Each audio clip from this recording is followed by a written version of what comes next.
Boa noite a todos vocês que estão nos ouvindo e nos acompanhando aí pelas plataformas digitais, pelo YouTube e também aqui presente. Hoje nós vamos falar de um livro de um autor que, desde quando eu o conheci, há mais de uma década atrás, houve uma mudança significativa da maneira como eu percebo o mundo. E, de fato, esse neurocientista, ele é um dos maiores, hoje, mais proeminentes que tem nesta geração. O nome dele é Antônio Damasio. O livro que nós iremos abordar hoje é A Estranha Ordem das Coisas. As origens biológicas dos sentimentos e da cultura. Tá? Que esse não é o último livro dele. Eu acho que é o penúltimo. Tem um outro aí que ainda não chegou no Brasil. Ele é um português. Apesar de ser português, os livros dele precisam ser traduzidos, né, para o nosso português brasileiro. E tem dois livros que são quase que obrigatórios para quem está estudando a neurociência, que é esse aqui, O Erro de Descartes, Emoção, Razão e o Cérebro Humano. Descartes foi um filósofo, né, ali do século, se eu não me engano, século 16, 17. Me perdoe se fugiu a memória aqui. Mas Descartes, ele foi um filósofo que ele separou, né, dicotomizou o pensamento humano. Ele é dono daquela frase penso logo existo, e Antônio Damasio, ele refuta, um dos que refuta esse tipo de pensamento. Nós já falamos na ministração passada, na palestra passada a respeito. E de fato o livro que eu conheci o Antônio Damasio é esse, O Mistério da Consciência. Esse livro aqui, para mim, ele será um dos livros mais importantes da humanidade, porque de fato Antônio Damasio, quando ele se entrega a esses estudos e ele publica toda essa construção de pensamento, esse livro aqui, O Mistério da Consciência, tem uma ministração minha que está no YouTube e também aqui no Spotify, Deezer ou SoundCloud, você escolhe a plataforma de áudio, que se chama Como Deus nos Torna Apaixonado, foi baseado um pouco nesse livro. E também tem uma outra, Nomear é Dominar, se eu não me engano. Mas hoje nós iremos falar desse livro aqui, baseado em duas passagens. Uma delas está em Filipenses 2, e já quero começar lendo aqui, Filipenses 2, versículo de número 5. Depois nós continuamos, que diz: de sorte que haja em vós o mesmo sentimento que também houve em Jesus Cristo. Neste livro aqui, A Estranha Ordem das Coisas, Damasio, ele desenvolve uma descoberta de que, de fato, toda a criação, ou melhor, toda a matéria, todo o ser vivo, tudo que existe hoje, se desenvolveu baseado em sentimentos, se desenvolveu baseado em emoções. E já no Spotify também tem uma série de ministrações que eu ministrei, que é As Fronteiras da Alma e do Espírito.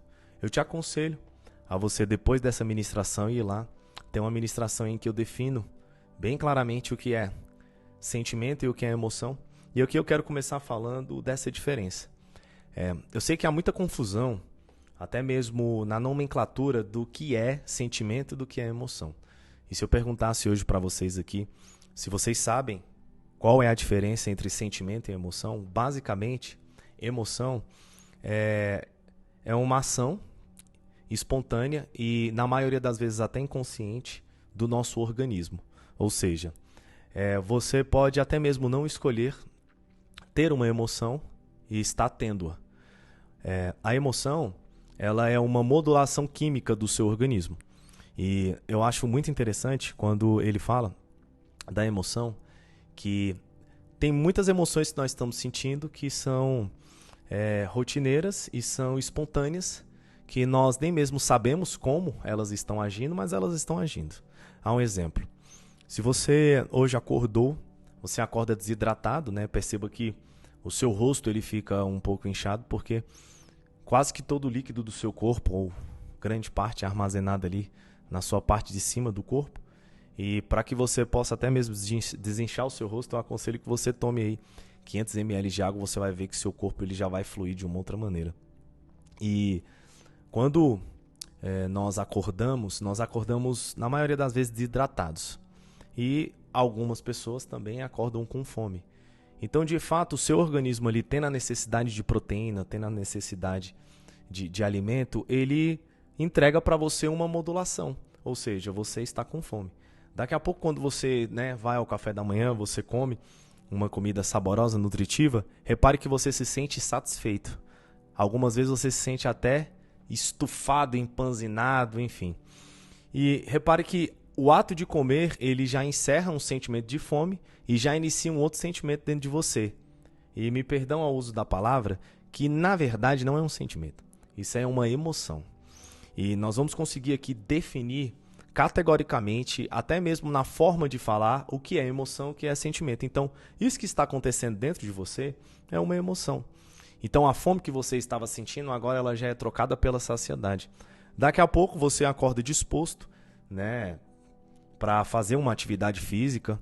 E você vai fazer a atividade física, você está disposto. Daqui a pouco você termina a atividade física e você está exausto. Então, esta já é uma outra emoção que o seu corpo está sentindo. Pode ser que conforme você esteja praticando a sua atividade física, você sinta ali um desconforto físico, um desconforto muscular. Aquilo ali também é uma emoção criada pelo seu organismo, que está entregando o tempo inteiro uma química para que você interprete de fato quem você é naquele momento.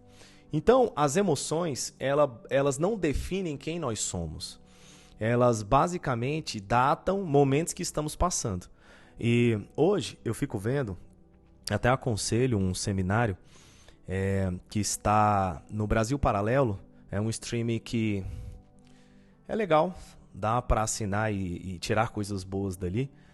E tem uma série que eles lançaram ali, A Fantástica Fábrica da Insanidade. Eu lembro quando eu fui fazer um mestrado para psicanálise, desisti no meio do caminho porque quando eu fui fazer a análise pessoal com o psicanalista, ele chorou, começou a chorar. Eu falei, peraí, esse que está me dando o mestrado, ele está precisando de um atendimento, então eu não vou continuar o mestrado com ele, né? E basicamente foi aquilo que me desanimou a continuar o mestrado, mas nas duas ou três primeiras aulas e encontros que nós tivemos, ele passou, eu lembro, o mestre, ele passou um documentário que está em fita cassete, que fala sobre a indústria farmacêutica alinhada à psiquiatria. De todo modo, quase que toda a psiquiatria que nós temos hoje no Ocidente, ela é uma vertente da indústria farmacêutica. Hoje, um psiquiatra ele atende uma pessoa em 10, 15 minutos e, através dos relatos que a pessoa está falando, ele tem ali um livro que ele tem atitudes que são já datadas, um livro que ele vem sendo atualizado constantemente.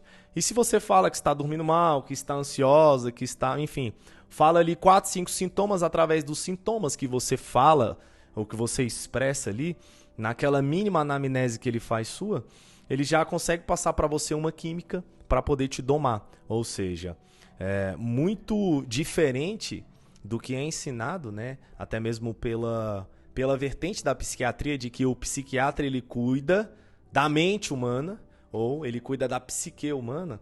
A psique aqui no Ocidente, ela é uma psique cartesiana, ou seja, é uma psique que ela não está junta com o corpo humano. Ela é separada, Diferente lá do Oriente, que a psique ela é holística, ou seja, o ser humano ele é tratado como um todo. Então, tem coisas que você está sentindo que, de fato, elas podem estar não baseadas no relato que você está trazendo, mas elas podem estar baseadas no meio em que você está inserido, por exemplo. E nós iremos desenvolver isso mais durante a palestra. Todavia, quando nós estamos falando da psiquiatria do Ocidente, repare que as pessoas que o tempo inteiro estão recebendo emoções ou estão gerando emoções, essas emoções causam um certo desequilíbrio. E esse desequilíbrio, hoje está sendo equilibrado por químicas. E nós precisamos entender que o cérebro ele tem uma função primordial de equilíbrio do corpo humano. Isso nós chamamos de homeostase. Eu não sei se vocês conhecem essa palavra, mas a homeostase basicamente é o equilíbrio biológico do ser. E tem um capítulo aqui, que é este capítulo que eu vou tratar hoje, que para mim é um dos melhores capítulos do livro, A Estranha Ordem das Coisas, que ele fala a origem dos sentimentos. Basicamente, Damásio define dois sentimentos. Os sentimentos que eles são espontâneos e os sentimentos que eles são provocados. Então, qual é a diferença dos sentimentos que são espontâneos e dos sentimentos que são provocados? Para terminar um pouco a análise do que é emoção e sentimento, a emoção é essa modulação química do seu corpo. Então, ela é passageira, ela data um estado. Tá, e o que seria a decisão? O que seria o sentimento, melhor dizendo? A decisão que você toma diante da emoção criada. Ou seja, se você sofre agora um estímulo emocional, por exemplo, você está em casa e de repente bate a porta da sua casa. Você tem vários estímulos que podem ser provocados, como por exemplo, se você estiver esperando uma comida chegar, você está com fome, bate na porta da sua casa ou toca o interfone, você vai com alegria, porque você está esperando a comida chegar para saciar a sua fome. Então, de fato, aquela produção química de você é uma produção química interna do seu corpo que está entregando um estímulo favorável à obtenção do alimento. Todavia, se você estiver, por exemplo, com medo de alguém invadir a sua casa e você está sozinha ou está só em casa, você não está esperando ninguém e de repente batem na sua porta. Automaticamente, o seu corpo vai ser adrenalizado, ou seja, suas pupilas vão dilatar, as extremidades do seu corpo vão receber uma circulação de sangue maior, as fibras musculares vão estar tensionadas e quase que toda a sua percepção sensorial vai estar ativa para a defesa da própria vida.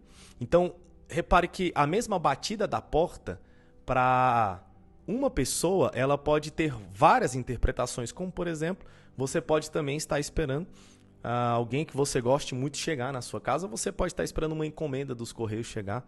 E então, o fato de você ouvir a batida da porta da sua casa vai gerar em você emoções. E essas emoções são químicas. Todavia, a decisão que você pratica sobre aquilo que você sentiu é que vai definir aquele estado em que você está. Então, resumindo, a emoção quase que você não tem controle sobre ela, agora o sentimento sim. Portanto, aquilo que você perdura sobre o seu ser é uma decisão totalmente intencional sua. É claro que nós não escolhemos nos assustar. Agora, você pode decidir viver assustado. Você pode, por exemplo, ter tido uma emoção que foi ruim de um afogamento. E você pode desenvolver um sentimento de decisão de medo e fobia da água. Essa decisão baseada naquele estímulo que você teve é um sentimento baseado em uma emoção ruim. E nós reparamos que hoje pessoas estão basicamente se discernindo como seres muito mais atrelados às emoções do que aos sentimentos. Ou seja, hoje nós temos o maior provocador de estímulo sensorial no ser humano, que são as redes sociais. E essa provocação de estímulos o tempo inteiro está conduzindo os seres humanos desta esfera, como Jacques Ellul já falou há um século atrás na Sociedade Técnica, como Aldous Huxley falou há um século atrás na Admirável Mundo Novo e na Situação Humana, como grandes filósofos e escritores como D.K. Chesterton falou há quase um século atrás, como também C.S. Lewis falou quase um século atrás, como George Orwell falou em 1984, a Revolução dos Bichos, como essa sociedade iria estar. Nós presenciamos hoje que as pessoas estão decidindo sentir estímulos que são provocados por químicas passageiras e elas querem se basear naquele estímulo e, baseando-se naquele estímulo, elas já decidem a vida que elas querem ter. Exemplo, a produção mais barata de dopamina que nós temos hoje está nas redes sociais. E o ser humano, ele se vicia na dopamina. A dopamina, ela é um tipo de um hormônio, de uma classe de hormônio, que produz a sensação de bem-estar. Então, o tempo inteiro, o ser humano ele está procurando uma sensação de bem-estar. Contrário ao hormônio do cortisol, por exemplo, que ele entrega para você uma oxidação, a dopamina ela entrega uma sensação de alegria. O cortisol, ele entrega, apesar do cortisol ser totalmente necessário, ele entrega para você um outro estímulo diferente da dopamina, da serotonina, por exemplo. Então, hoje, nós vemos que a população, a sociedade, esta geração está totalmente viciada na dopamina. E a dopamina ela vem por estímulos sensoriais baratos desta geração. Porque tem como você decidir ser alegre dentro da tristeza. E isso parece ser antagônico, mas não é. Porque você pode estar em uma situação aparentemente deplorável, aparentemente você perde, mas todavia na perda você pode decidir estar feliz. Principalmente quando você é absorvido pelo conceito da imortalidade. Quando você entende que tudo passa. É por isso que pessoas que já são mais experientes na vida e já passaram por grandes frustrações, elas têm um controle emocional maior do que jovens que estão passando por aqueles estímulos a primeira vez. Ou pessoas que estão se repetindo naqueles estímulos, mas ainda assim não decidiram qual a decisão correta a tomar diante daquela emoção. E é interessante quando o Damasio ele fala os tipos de sentimentos, e o espontâneo, por exemplo, ele fala do equilíbrio do meio. É a regulação interna do próprio organismo. E ele fala algo aqui, que eu grafei, que nós vamos lá para a primeira Crônicas, que ele diz que os sentimentos espontâneos são a música de fundo da nossa vida. Ou seja, são essas percepções internas que os nossos órgãos estão tendo a todo instante. E quer ver um exemplo? A gastrite, por exemplo, é uma decisão do seu estômago. Porque o seu aparelho digestivo, ele é como se fosse um cérebro também. Então, ele recebe estímulos, ele interpreta, ele envia para você informações, ele envia para você necessidades. E repare que quando você tem um sentimento de decisão ansioso sobre situações que você aparentemente não controla, o tempo inteiro você está jogando um ácido gástrico e se modulando internamente, de modo que se não houver alimento ali no seu estômago, esse ácido gástrico vai trabalhar contra as suas paredes intestinais. Isso produz fluxo, refluxo e pode desenvolver também uma úlcera, que já é a corrosão do tecido interno do intestino. Então você repara que o modo como você decide ver a vida, de fato, é o modo como a cultura da sua existência se define. E Damasio ele fala isso sobre a origem biológica da nossa cultura. A palavra cultura fala de cultivo. O cultivo é tudo que você consegue manipular. Ou seja, nós somos seres culturais. Aqui no Brasil nós temos culturas definidas, por exemplo. Acabamos de passar por um período festivo que é cultural. O Brasil para por uma semana, onde as pessoas se entregam ao deleites dos prazeres efêmeros, e a partir dali, o Brasil ele se dispõe a essa necessidade de viver um ritmo musical, uma estrutura cultural que é particularmente total brasileira. Já tem outros países que estão passando pelo mesmo período e não estão vivendo essa prioridade cultural. Assim como também a maneira como eu vejo programação televisiva, assim como os esportes que eu gosto, os alimentos que eu como, tudo isso está atrelado à cultura que eu tenho. E quando o Damasio fala desses sentimentos espontâneos, e ele fala que é a música de fundo da vida, que é a música de fundo dos nossos órgãos, do nosso próprio organismo, lá em 1 Crônicas 24, você vai ver que Davi, ele prepara 24 turnos para estar em volta da Arca da Aliança. E indo já para 1 Crônicas 25, repare aqui, 1 Crônicas 25, a partir do versículo 6, que diz assim, ó: todos estavam ao lado de seu pai para o canto da casa do Senhor, com saltérios, alaúdes, harpas, para o ministério da casa de Deus, e ao lado do rei Asaf, Jedutum e Omã. E era o número deles, juntamente com seus irmãos, instruídos no canto do Senhor, todos eles mestres, 288. E se você for continuar no versículo 9, vai falar da primeira sorte, da primeira ordem, continua pela segunda ordem, a terceira ordem, a quarta, enfim. São 24 ordens. O que Davi faz? Davi, ele institui a Arca da Aliança, que era a representação da presença do Senhor, era uma representação física. E o que ele faz? Isso aqui para mim é revelador, porque de fato se pudesse traduzir o porquê que Davi foi chamado homem segundo o coração de Deus, é porque Davi ele sentia um mundo que não era daqui. De fato, quando você repara aqui, se você for lá em Apocalipse 4, Apocalipse 5 também, nós temos uma figura ali naquele texto que fala que João ele vê o trono do Senhor assentado no centro de uma plataforma e em volta do trono tinha 24 anciãos.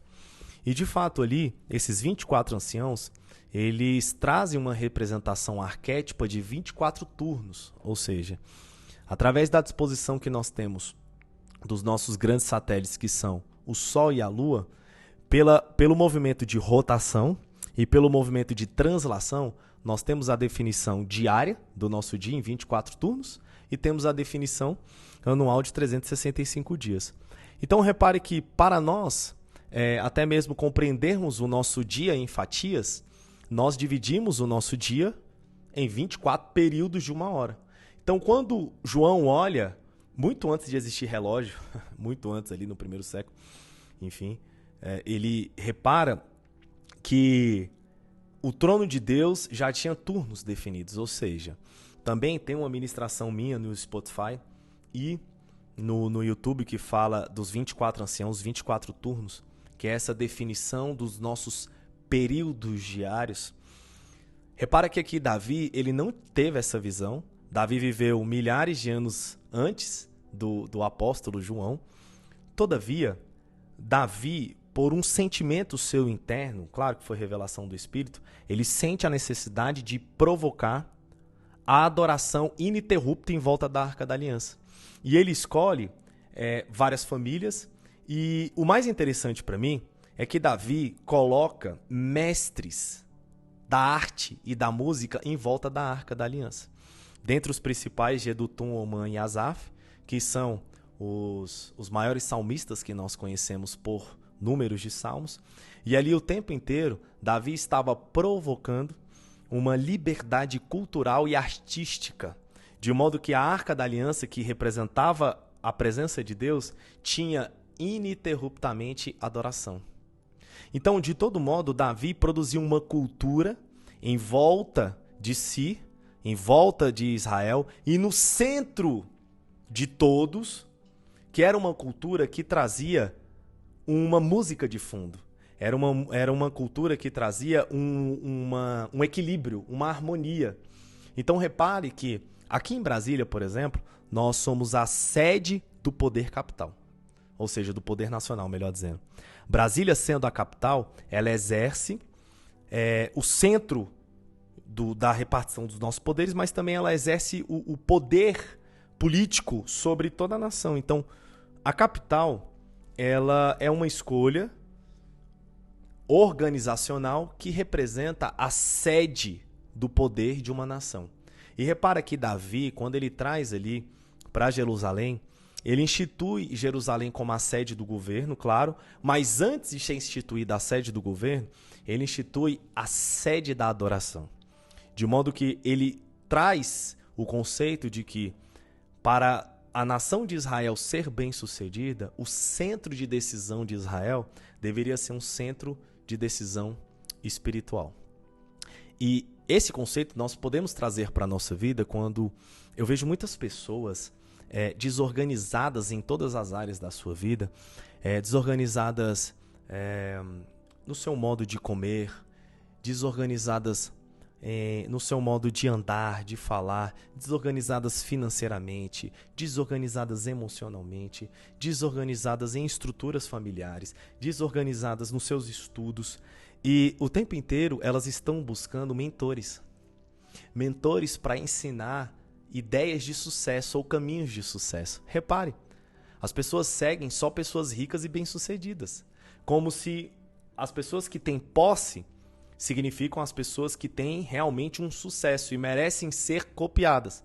Então, o tempo inteiro, as pessoas estão tentando copiar modelos de sucesso e não modelos de uma aspiração existencial que realmente vale a pena seguir. Como, por exemplo, se você fizer uma excursão a um país, Camboja, Himalaia, ao Tibete, por exemplo, você vai conhecer monges que não são ricos, você vai conhecer senhores e senhoras que não têm poder aquisitivo, mas que todavia têm um arcabouço intelectual, cultural e espiritual muito maior do que qualquer coach aqui da nossa nação.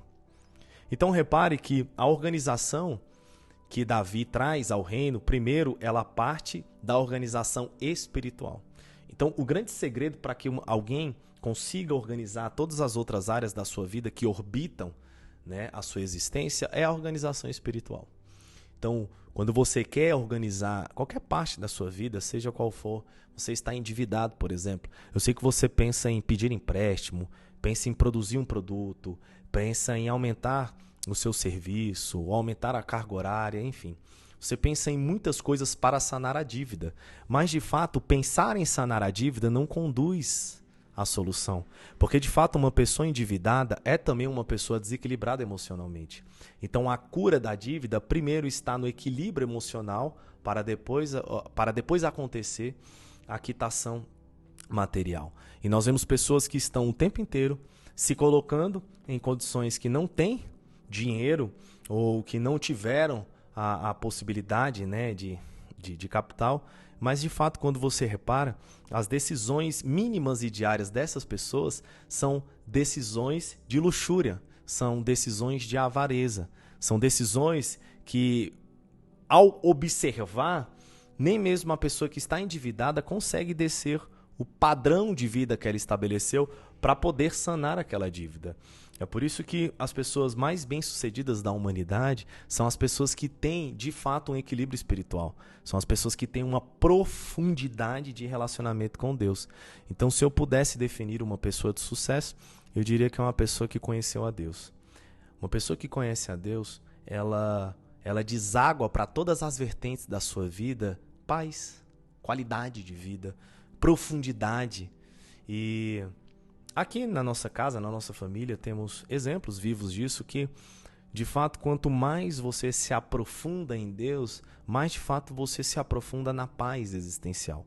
Mais de fato você se aprofunda na harmonia dessa existência. E repare, Davi, ele produz essa cultura do reino, que era uma cultura da sua própria vida, mas ele produz uma cultura do reino em Israel de adoração, de dedicação ao Senhor, de reparar de fato na imortalidade, de fato em reparar na eternidade que está disponível a nós.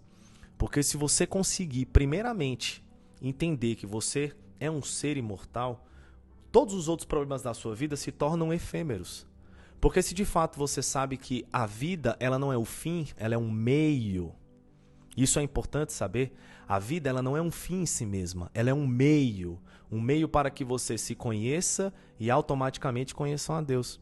Para mim, viver é atribuir uma sociedade com Deus, de modo que quando Ele se dispõe a me permitir viver, eu devolvo para Ele a minha experiência vital em glória.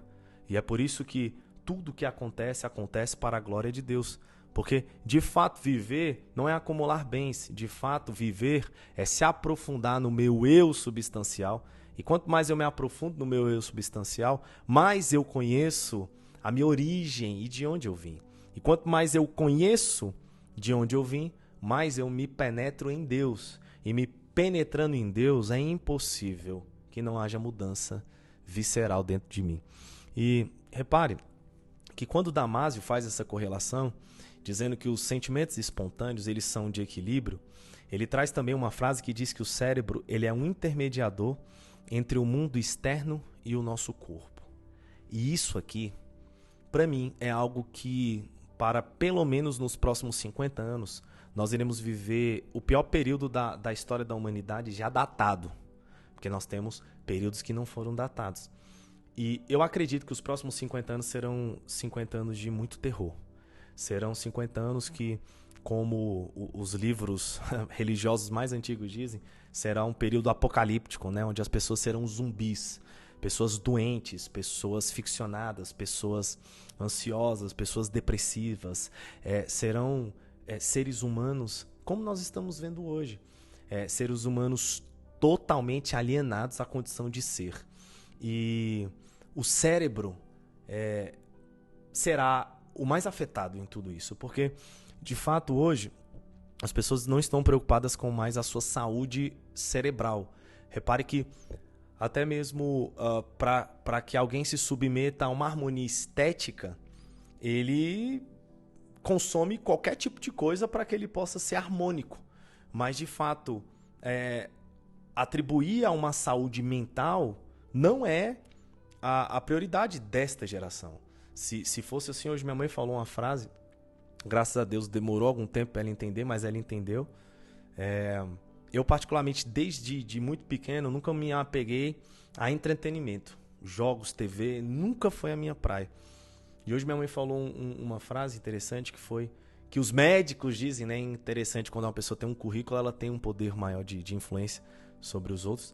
Diz que os médicos recomendam que não assistam a Globo, não assistam TV, tá? Os médicos recomendam. Mas, de fato, basta você reparar nas notícias que você recebe, nas induções que você recebe. Não são informações que te causam bem-estar. E se você conseguir me explicar o que vai mudar na sua vida, saber que uma mulher foi estuprada, mantida em cárcere privado, que uma mulher foi pega dentro de um Uber e levada para um matagal, que uma criança foi jogada de um apartamento. Se você conseguir me explicar que benefício isso traz para você, se isso for jornalismo, né? Para mim jornalismo é diferente. Jornalismo, ele agrega, ele informa, ele aprofunda, ele investiga, ele entrega benefícios ao intelecto, à psique humana. E, de fato, quando nós reparamos como essa sociedade está vivendo, o cérebro, que é esse organizador entre o mundo externo e o mundo interno, nós já falamos aqui que nós temos órgãos sensoriais que percebem o mundo, e essa maneira como que você percebe o mundo, ela afeta primeiramente o seu cérebro.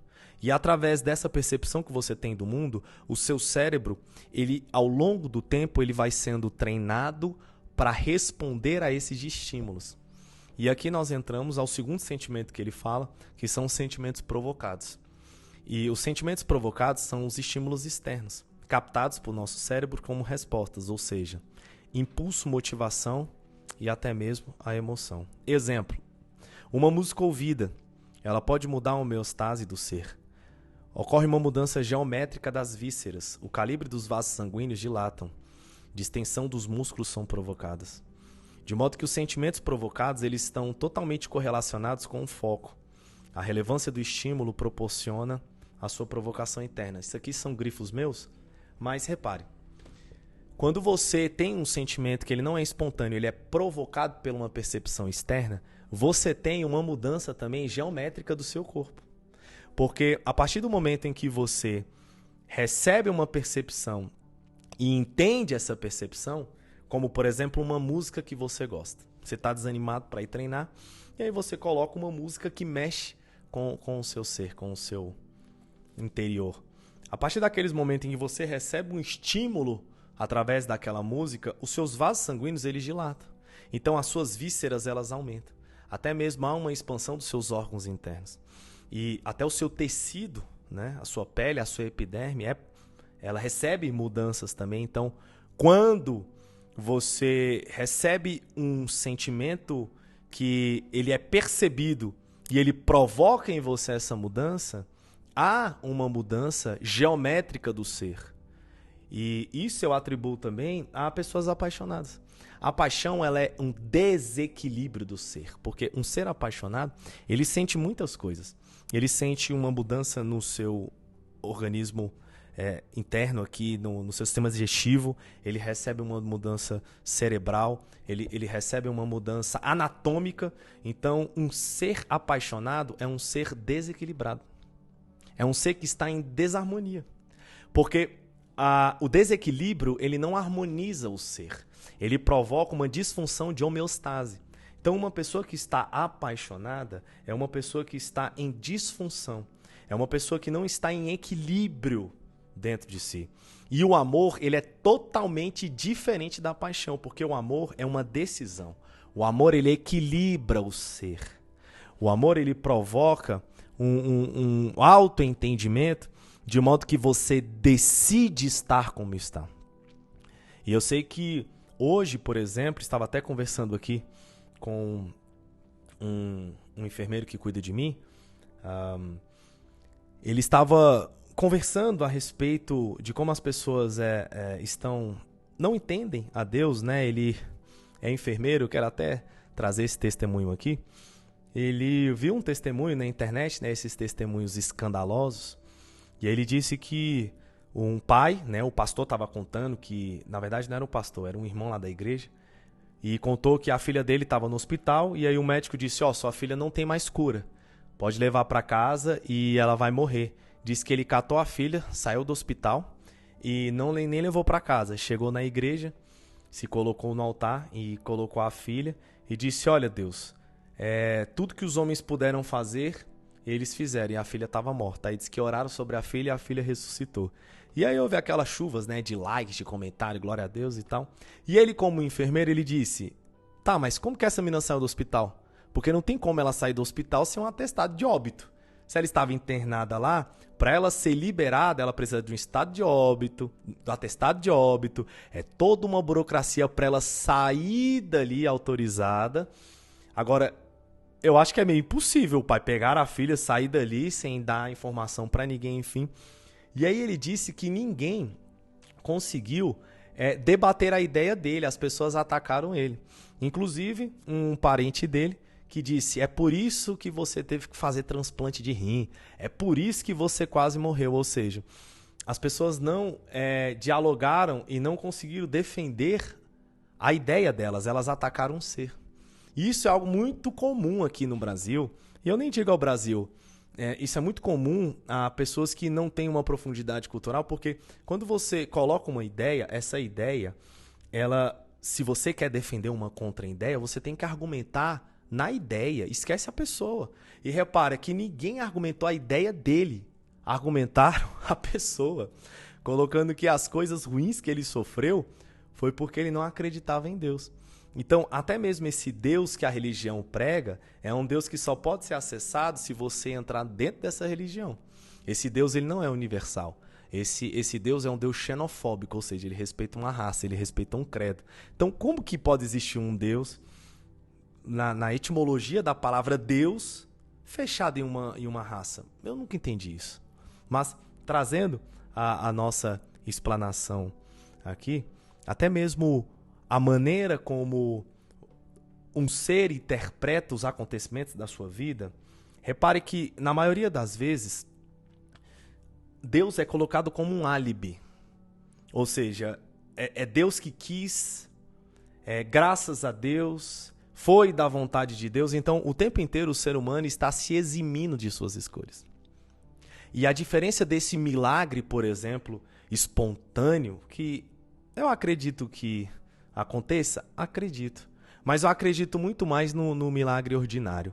O milagre em que ele é produzido nas microatitudes que você toma, que vão transformando o seu ser paulatinamente e diariamente.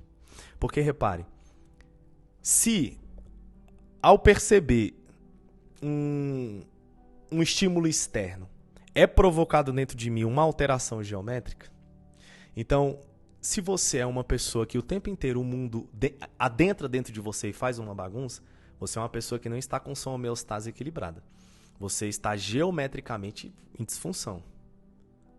Se você, em pequenas fatias do seu dia, provoca mudanças benéficas ao seu próprio ser, se isso for seguido por vários dias, não vai provocar até uma mudança anatômica no seu ser? Isso é fato. Só que as pessoas preferem como? Ajoelha a hora e esperar a mudança de Deus. Ou provocam agora, como iniciou no Brasil, um ritual, não vamos entrar em pormenores, mas se chama quaresma. As pessoas se colocam agora em 40 dias para não comer carne, para não beber, para não fazer besteira, enfim, e elas acreditam mesmo que isso vai provocar uma mudança e uma limpeza do seu ser, mas elas não entendem que isso aí é uma mudança superficial. E o mais engraçado é que até mesmo essa mudança vai provocar realmente algum tipo de organização nelas, porque se você deixar de comer carne por 40 dias, é claro que seu organismo vai se limpar. Se você deixar de beber por 40 dias, é claro que você vai ficar mais feliz. É claro que você... Porque um ser viciado em álcool é um ser mimado também. Um ser viciado em dopamina é um ser mimado. Porque o tempo inteiro, quando ele está para baixo, ele precisa de um estímulo. Ele consome esse estímulo para se sentir bem. Então, o tempo inteiro, ele está atribuindo ao consumo para produzir dentro dele um bem-estar, mas ele em si não consegue se consumir para produzir um bem-estar. É por isso que as pessoas não conseguem ter paz estando só. Porque estando só, você tem que consumir somente você. Então, o tempo inteiro, as pessoas estão se consumindo em relações. E a maioria das relações não são relações benéficas. São relações de disputa. São relações onde você se compara. São relações onde você vai para a academia. Aí você está fazendo com um peso. De repente, vem uma pessoa menor que você, aparentemente mais fraca que você, está levantando mais peso que você vai querer levantar mais peso que ela. Repare que as relações humanas são o tempo inteiro de disputa, são o tempo inteiro de concorrência. Só que a única concorrência que é válida a se levar é com você mesmo. Porque quando você se coloca em concorrência com outro ser, você já o diminui. Porque você está querendo ser maior do que ele. E isto aqui que eu estou falando já está em Filipenses, que nós vamos continuar, que Paulo ele escreve dizendo: de sorte que haja em vós o sentimento, o mesmo que houve em Jesus Cristo. Qual é o sentimento que houve em Jesus Cristo? Sendo em forma de Deus, ele não teve usurpação ser igual a Deus. Repare, já nessa diferença que nós trabalhamos aqui entre os sentimentos espontâneos e os sentimentos provocados, repare que Jesus Cristo ele tinha a genealogia, ele tinha a forma, ele tinha o poder, como Paulo fala, de ser Deus, mas ele não usurpa esta condição de ser igual a Deus. Então, de fato, aqui, nós já temos um detalhe do sentimento que Jesus Cristo escolheu. E esta palavra ela é muito categórica, que Paulo fala: tenhais o mesmo sentimento que Jesus Cristo teve. E aqui, eu quero voltar a uma frase que eu disse, que é possível você estar triste, escolher ser alegre? É possível você estar endividado e escolher dentro de você ser próspero? Porque você pode dever a alguém, ou você pode estar em uma dívida, mas ainda assim não se definir como alguém endividado. É simples. Tem como você estar triste em uma situação que te desagradou, em uma situação que aparentemente não foi conforme o esperado, mas ainda assim você decidir ser alegre. Mas o alegre, e isto aqui é muito interessante, quando Damásio ele faz essa pesquisa, ele repara que até mesmo o processo de mitose, ou seja, o processo de multiplicação e divisão das células, as células são seres pensantes? Se você falar para mim, não, elas não pensam. Elas não têm a complexidade estrutural neurológica para pensar. Então por que elas dividem? Por que elas sempre estão progredindo para formarem uma cultura? Um conjunto de moléculas ou de bactérias. Se você deixar um pão mofado, você vai reparar que 2, 3 dias você chegar lá, já vai ter uma cultura microbiológica ali formada. Por quê? O que fez uma bactéria, um ser unicelular, por exemplo, decidir se multiplicar? E ele prova que são as emoções. Ou seja, a emoção, ela te move. Diferente do que é ensinado hoje, que emoção é choro, é riso, não. Emoção é uma ação. Emoção. Há uma ação interna. Ela pode ser consciente ou majoritariamente inconsciente. Então note, assim como uma célula decide dividir-se e multiplicar-se, o ser complexo, ele decide também aniquilar-se. É por isso que há uma grande vertente que acredita que a maioria das doenças elas são psicossomáticas. Ou seja, é uma interpretação interna do organismo sobre algum estímulo. Isso está totalmente também atrelado à memória. E se nós fôssemos conseguir aqui desenvolver um pouco da memória, se eu perguntar para você como que foi o carnaval, você vai falar para mim, você vai tentar juntar fragmentos de percepções e você vai trazer para mim um amparato, né? Você vai trazer para mim uma junção de recortes de imagem que você lembrou, mas o que é que você lembrou? Aquilo que te marcou mais. Então as memórias que não sofreram muito foco dentro de você, elas vão ser esquecidas. De modo que o que você contar para mim, ainda assim, não vai ser a verdade do fato. Vai ser a verdade que você criou sobre a sua lembrança. Porque se você conseguisse lembrar linearmente do seu passado, você nunca acessaria o futuro. Isso é meio estranho. Porque se você estivesse lembrando de todo o seu passado de forma linear, você estaria maluco, louco.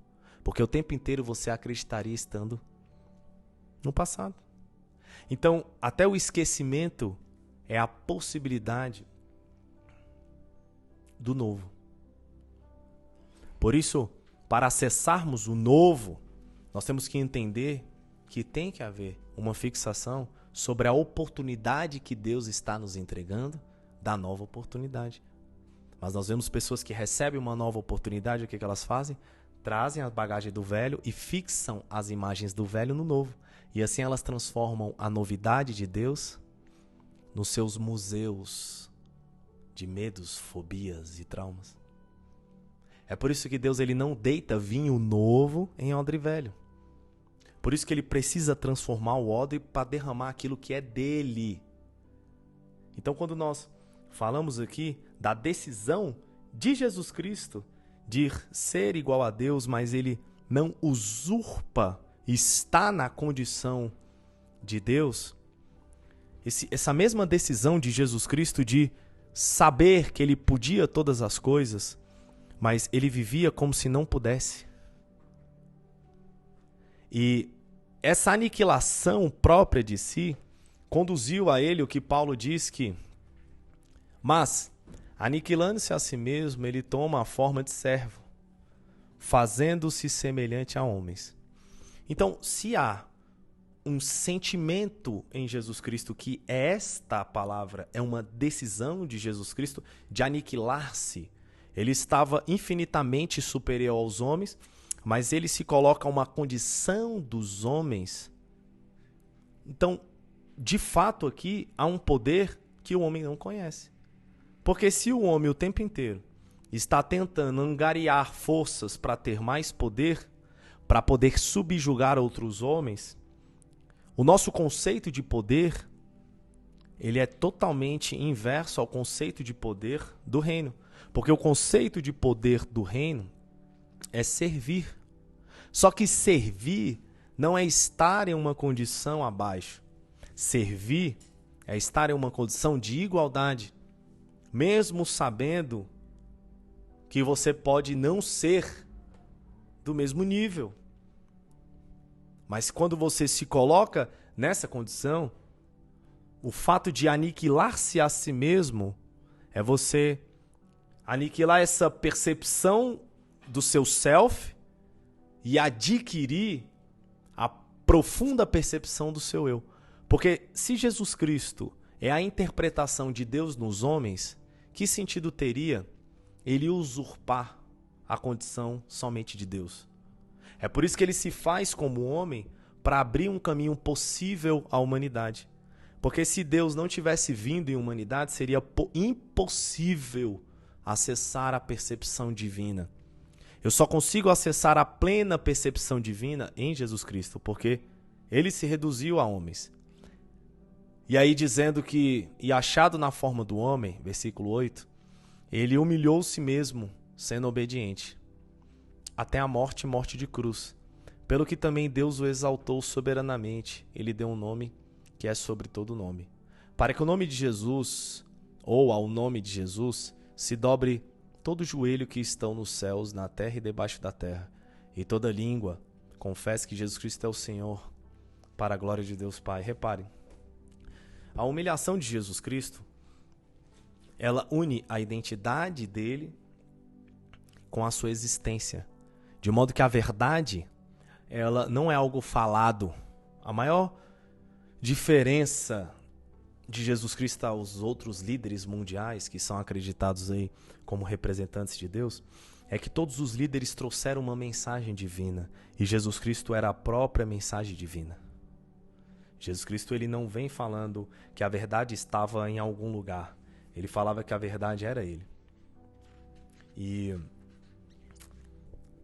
na última parte aqui do capítulo, para nós encerrarmos, Damásio, ele diz que quando um estímulo emotivo é evocado da memória, em vez de estar presente na percepção, ele ainda produz emoções e com abundância. A presença de uma imagem é ao mesmo tempo a chave e o mecanismo. O material recordado mobiliza programas emotivos que produzem sentimentos correspondentes e reconhecíveis. Existe um estímulo desencadeador, e ele ainda é formado por imagens, nesse caso evocadas da memória, em vez de construídas a partir da percepção corrente. Seja qual for a fonte, as imagens são usadas para produzir uma resposta emotiva. Por sua vez, esta transforma o estado básico do organismo, seu estado homeostático corrente, e o resultado é um sentimento emocional provocado.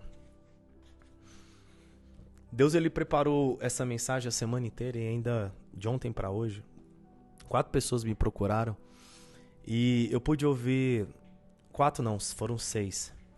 E eu pude ouvir relatos impressionantes, quero compartilhar um aqui, de uma alma que disse que ela está fechada para relacionamentos.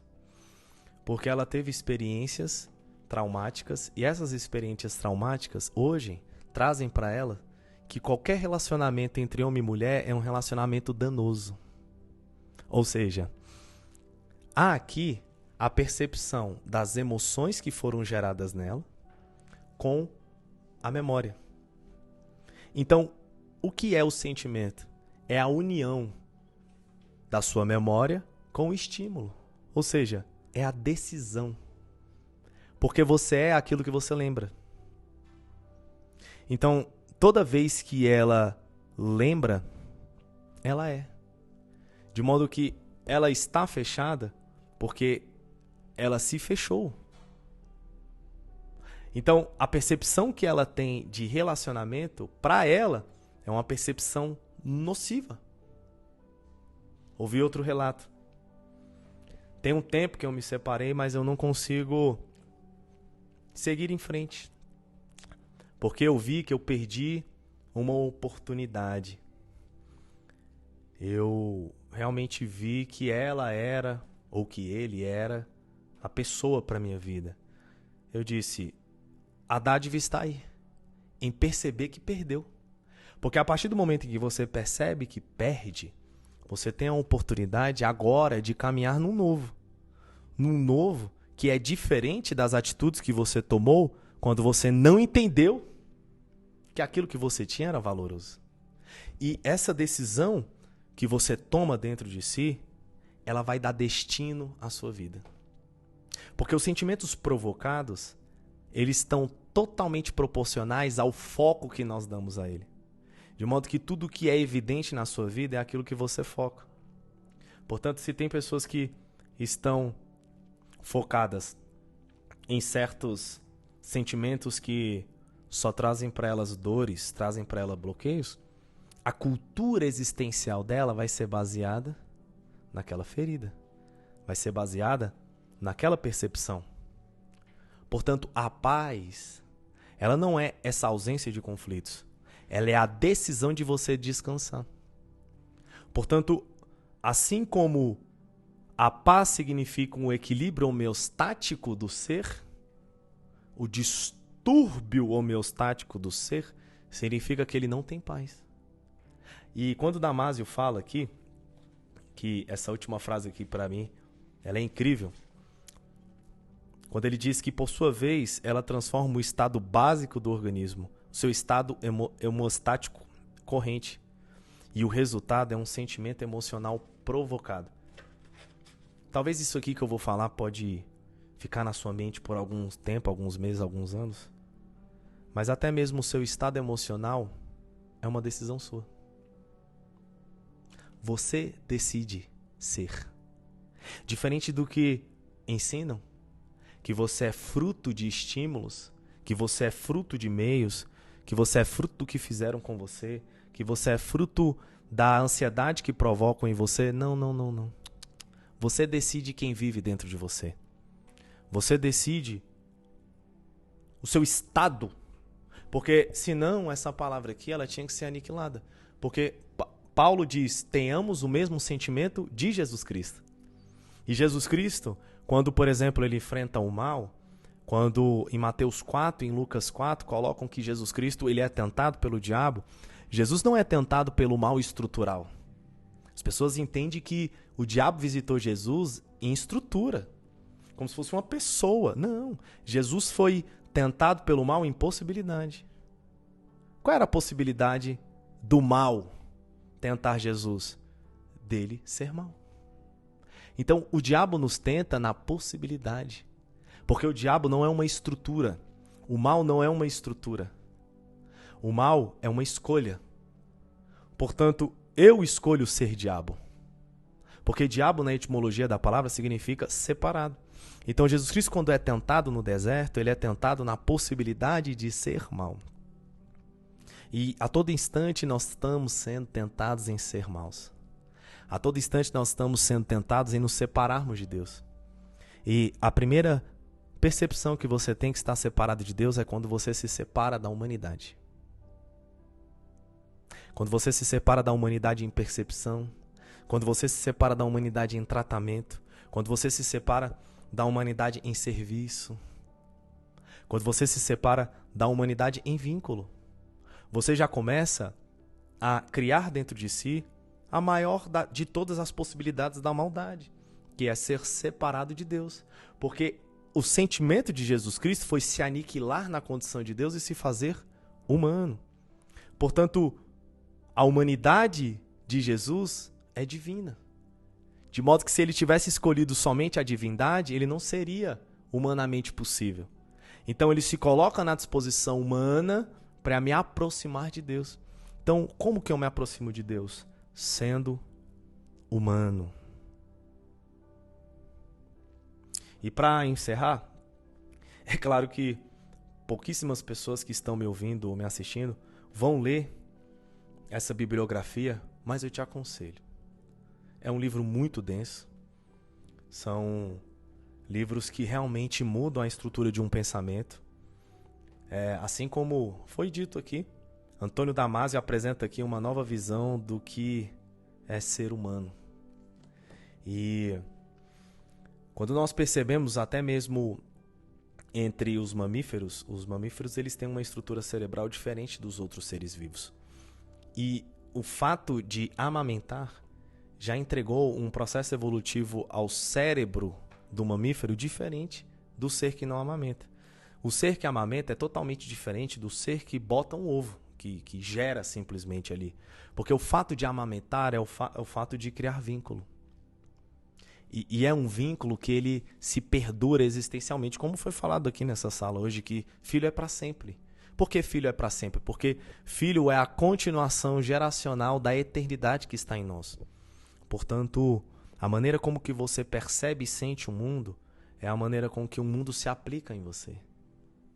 A maneira como você consegue receber os estímulos e corresponder aos estímulos é, de fato, o tamanho da fé que você tem.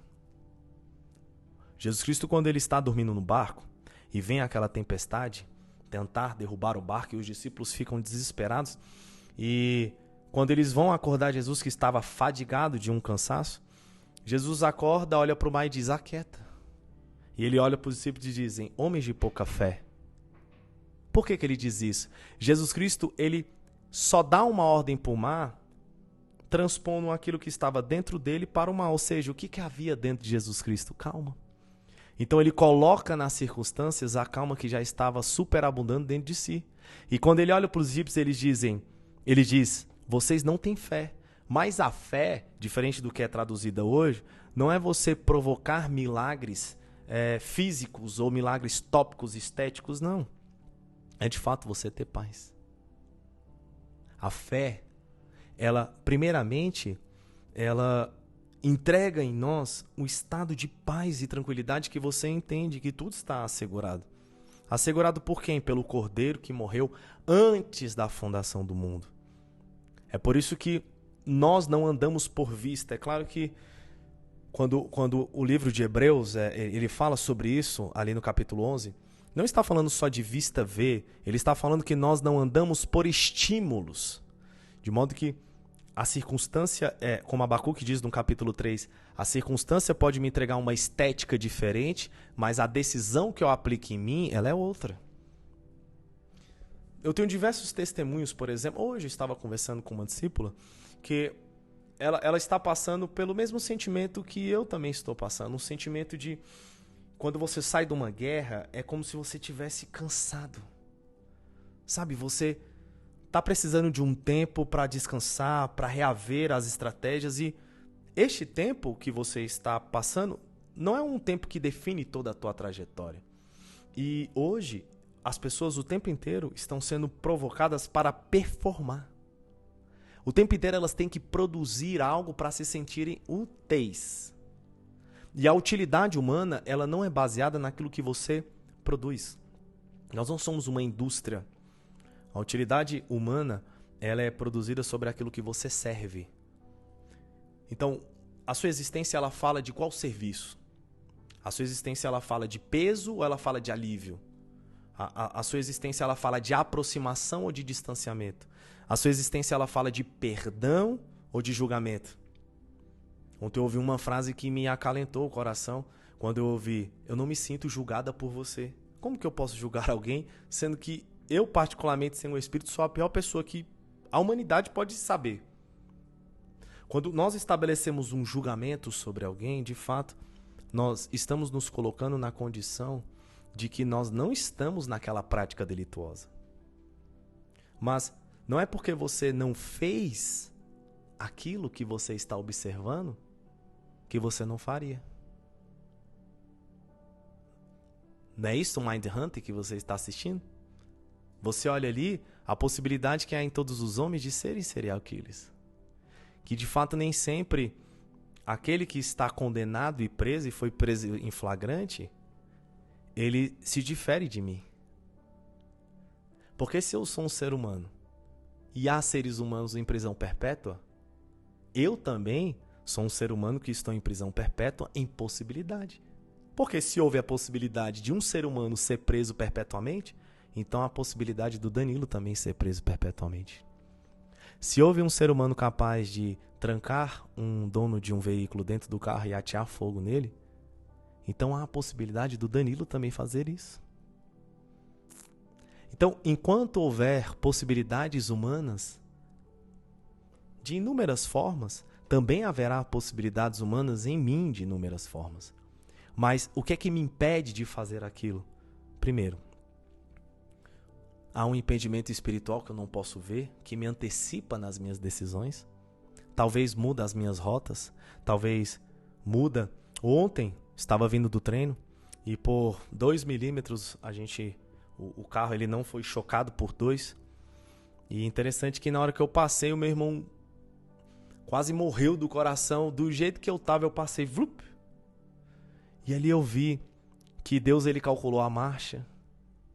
A arquitetura divina, né? Calculou a marcha, a velocidade, o engarrafamento, a força, o peso que eu coloquei sobre o acelerador, enfim, calculou tudo para que eu passasse ali naquela ocasião, naquela circunstância e não sofresse dano. Assim também como se eu tivesse sofrido dano, a arquitetura teria tudo calculado para que eu sofresse aquele dano. Mas, de fato, se eu não posso mudar o que já aconteceu, eu posso mudar pelo menos o que aconteceu gera em mim. Então é por isso que a visão com que eu tenho da ordem das coisas, é realmente o sentimento que é provocado dentro de mim através da decisão que eu escolho sobre cada situação da minha vida. Portanto, o Evangelho, ele produz no ser humano um ato de consciência. Um ato de consciência é você estar acordado o tempo inteiro. Eu aconselho para vocês fazer um estímulo quando vocês chegarem em casa. Experimente, quando vocês acordarem na madrugada, não acenderem a luz. Irem tateando até o banheiro, até pegar uma água. Vocês vão provocar dentro de você uma experiência pessoal diferente. Eu faço isso constantemente. Quando eu estou em casa, eu deixo todas as luzes apagadas o dia inteiro. Eu amo a escuridão. A escuridão me entrega uma percepção muito profunda de quem eu sou. Minha mãe já está fazendo isso quando acorda, e você vai tateando, você vai percebendo a textura das coisas. Você vai percebendo a sua angulação corporal, a força gravitacional que está sendo exercida em você, se o chão está gelado, se não está. Você realmente entende o mundo de uma outra maneira. Simplesmente porque você fechou os olhos. Assim como se você mudar um hábito de tomar banhos gelados, por exemplo, vai entregar para você a percepção diferente. Assim como se você dormir em rede durante um mês, quando você deitar num colchão, vai te produzir uma percepção diferente do que é ter um colchão. Então eu acredito que quase que a totalidade das orações humanas não sobem a Deus. Porque não são orações. As orações, elas são muito mais existenciais do que faladas. A oração que Deus ouve não é verbal. Porque tem como você escolher um momento do seu dia para se colocar em conexão com Deus e escolher viver totalmente desconectada dele. Ou desconectado dele. E este livro, ele foi tão abrupto na minha vida, porque, de fato, a gente entende que o caminho em que as pessoas estão enfiadas é o caminho que elas escolheram para si. Assim como você, ao estar recebendo um estímulo da janela do mundo, que hoje é o celular, há alguns anos já é o celular, e o tempo inteiro, com um rolar de dedo, você tem a mudança de percepção drástica. Você pode estar olhando aqui algo que realmente entrega para você prazer, daqui a pouco você dá uma rolada para baixo, você percebe um acidente. Já muda a sua percepção drástica. Aí daqui a pouco você olha uma declaração de amor. Aí daqui a pouco você olha algo que te traz medo. Aí daqui a pouco você olha algo que traz fobia. E simplesmente em 15 minutos. O seu corpo vai sendo modulado o tempo inteiro. E aí você não se percebe. É um exemplo. Hoje eu acordei e eu percebi que a minha língua nos cantos ela estava um pouco amassada. Quando eu notei, eu estava tensionando a minha mandíbula. Eu parei e falei, por que eu estou tensionando a minha mandíbula? Eu fui me perguntar. Eu estou tensionando a minha mandíbula, por quê? O que está acontecendo? E aí eu pergunto, essa percepção sensorial está ativada em você? Suas unhas estão quebradas, estão caindo. Você constantemente está esbarrando uma parte do seu corpo em uma quina ou em um objeto. Você percebeu por que isso está acontecendo? Você acorda todo dia o mesmo horário. Por que você acorda todo dia o mesmo horário? Você sente fome de tal alimento em tal horário. Por que você sente fome de tal alimento em tal horário? Essas emoções que elas são espontâneas dentro de você, elas podem ser interpretadas. Portanto, tenha o mesmo sentimento de Jesus Cristo. Que sendo igual a Deus, não usurpa ser igual a Deus. Se aniquila a condição dos homens, de modo que Deus entrega a ele o poder. Para mim, Paulo, ele fecha isso aqui, leiam o capítulo 2 todinho, mas Paulo, ele fecha isso aqui dizendo que Jesus Cristo recebe o nome sobre todo nome. Ou seja, ele tem poder sobre a energia e sobre a matéria. De modo que você realmente pode não mudar o mundo externo. Mas se você muda o mundo que está dentro de você, você já mudou o mundo. Literalmente, você já mudou o mundo que está dentro de você. Eu percebo isso no meu trabalho diário. Infelizmente, quando nós somos acionados, é para atender a catástrofe humana. Mas ainda assim, quando você olha a catástrofe humana, você olha a dádiva. Porque ainda que a catástrofe humana esteja à sua frente, você decide viver a catástrofe humana dentro de você. Por isso também, assim como o mal não é estrutural, o inferno também não é físico. O inferno é um estado de espírito. E isso ninguém quer ensinar. Porque se você exclui o inferno como um destino a um estado que você vai, as pessoas largam Deus. Porque as pessoas estão se relacionando com Deus pelo medo de serem o quê? Punidas. O filho quer tirar nota boa na escola para não apanhar da mãe. Ele não entendeu o que é bom ele aprender. É a mesma correlação com Deus. As pessoas não querem se relacionar com Deus porque Ele é bom. Muito pelo contrário. Eu me relacionar com Deus, eu vou ter que parar de ver filme pornô, parar de me masturbar, parar de mentir, parar de seduzir, parar de enganar, parar de dançar funk escrachado, parar de beber até cair. Não. Vou ter que fazer isso? Não, filho. Você pode fazer tudo isso e ainda ter Deus.